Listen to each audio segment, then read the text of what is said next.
যুক্তরাষ্ট্রের কানসাস শহরে হঠাৎ প্লাবনে গাছ আঁকড়ে প্রাণ বাঁচানোর চেষ্টা করছেন এক নারী। স্থানীয় সময় সোমবার দুপুরে ইন্ডিয়ান ক্রিকের কাছে হঠাৎ পানি বাড়তে থাকলে এই পরিস্থিতি তৈরি হয়। ফায়ার সার্ভিস র্যাফট পাঠিয়ে নিরাপদে উদ্ধার করে তাকে। কানসাসে ভারী বৃষ্টিতে আকস্মিক বন্যা সতর্কতা জারি করা হয়েছে। শহরটিতে নদীর পানি ছুঁই ছুঁই করছে বিপদসীমা। রাশিয়ার রাজধানী মস্কোতেও সোমবার সকাল থেকে নামে প্রবল বৃষ্টি। এক রাতেই ভয়াবহ পরিস্থিতি সৃষ্টি হয়। পানিতে ডুবে গেছে রাস্তা ও আন্ডারপাস। কিছু সড়ক সাময়িকভাবে বন্ধ করে দেওয়া হয়। বৃষ্টির সঙ্গে ঝোড়ো হাওয়া বইতে পারে বলে পূর্বাভাস দিয়েছে আবহাওয়া বিভাগ।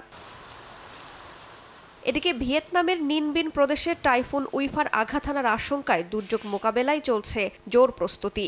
আবহাওয়ার পূর্বাভাস বলছে উইফা তাণ্ডব চালাতে পারে ঘন্টায় ১৬৬ কিলোমিটার বেগে, সঙ্গে হতে পারে ভারী বর্ষণ। পাহাড়ি অঞ্চলে ধস, আকস্মিক বন্যার আশঙ্কায় ঝুঁকিপূর্ণ এলাকা থেকে সরিয়ে নেওয়া হচ্ছে বাসিন্দাদের। বন্ধ করে দেওয়া হয়েছে সব ধরনের নৌযান চলাচল। উপকূলের সব জাহাজ ফিরিয়ে আনার জরুরি নির্দেশনা জারি করা হয়েছে।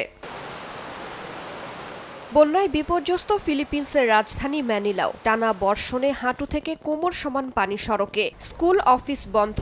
হাজার হাজার মানুষ এখন আশ্রয় কেন্দ্রে। বন্যা দুর্গতদের সহায়তায় কাজ করছে সরকার।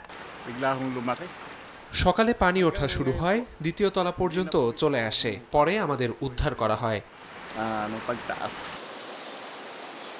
পাকিস্তানেও গিলগিট বালতিস্তানে ভারী বৃষ্টিতে সৃষ্ট বন্যায় বেশ কয়েকজন পর্যটকের হতাহতের খবর পাওয়া গেছে। নিখোঁজ রয়েছেন অনেকে। এর মধ্যে কয়েকশো পর্যটককে উদ্ধার করা হয়েছে।